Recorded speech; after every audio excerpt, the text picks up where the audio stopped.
So when people think of sheep on wet ground, they will often immediately think of fluke, and we definitely have fluke here, but it hasn't caused us too much of a problem.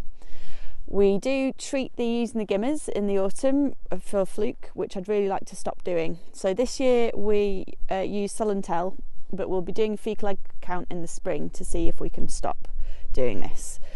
The encouraging things are that I haven't had any sheep be ill with fluke, and I haven't had any livers rejected by the abattoir for fluke.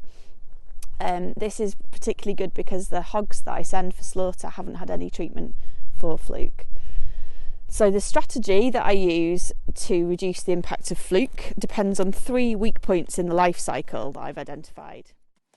So the first point is that the poo with the fluke eggs in needs to be in water for the eggs to embryonate and then the myristidia to swim away. So I try and limit this as much as possible, though it does still happen. The second point is that when the myristidium hatches, it needs to find a snail really quickly. So I have my little ducks that roam around foraging, gobbling up lots of snails, so there just aren't as many around.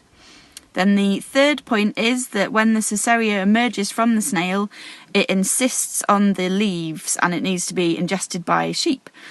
So I have my geese that go out onto the wet areas of grass and graze that in the spring before the sheep do, so they sort of clean it for them, and the geese aren't affected by liver fluke.